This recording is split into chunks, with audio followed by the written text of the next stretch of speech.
Well, good day, everybody. This is your friend Dane Smith here again from TeachBeyond South Africa, and I'm excited to be sharing another devotion with all of you today, especially in light of what I will be reading in Scripture today. But have you ever been in a situation at school where you're just so busy? Students are making a raucous, and you're trying to get through the lesson, and a parent wants to see you, and you've been called to the office, and you've got papers to mark, and you just don't know what direction to look in, to look up, down, left, or right, or perhaps you're at home and the washing machine is going, and the caregiver at your house needs assistance, and your children are nagging at you and you've got to let somebody out at the gate.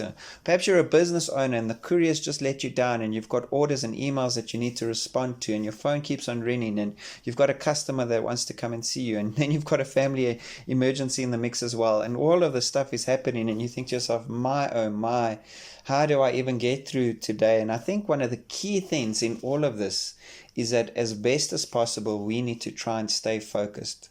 Now, I'm no perfectionist at this, but I'm really praying and asking God to help me focus on the very next task ahead. I love a saying that we have in South Africa: how do you eat an elephant? And the response to that is one piece at a time.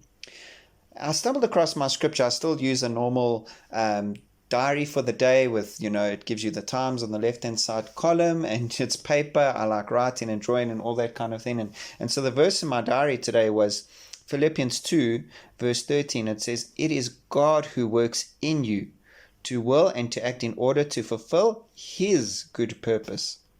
But if you read Philippians 2, verse 12 to 18, Paul is expressing and saying that everything we need to do without grumbling, without moaning, because we live in a warped and crooked generation. And as we hold firmly to the word of life and the word of truth, even if we're being poured out, he uses the words poured out like a drink offering on the sacrifice, how do we give our service to the Lord?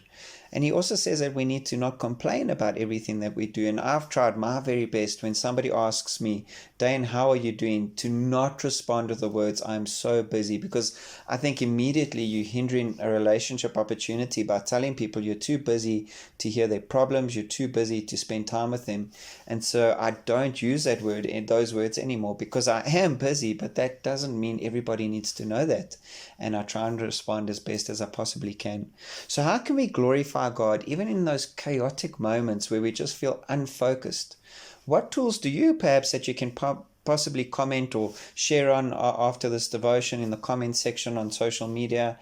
What do you do to stay focused? I tried something today where I just closed my eyes and I said a prayer and I said, "Lord, these are the things I need to get done. Help me order them and structure them in my mind." And then on top of that, I think it's important for us to ask God to do these things to His glory and to fulfill His perfect will. Because as much as we plan throughout the day, God has a plan for us. And we need to be sensitive to that plan. And it may interrupt our plans, but that's okay. And we need to be okay with that. So as you go about your school day or your work day, or even your day at home with the children and family, pray that the Lord may bless you and that you may stay focused in Him, that you will allow God to work in you so that He may fulfill His good purpose in and through you. May God bless you. Have a wonderful week.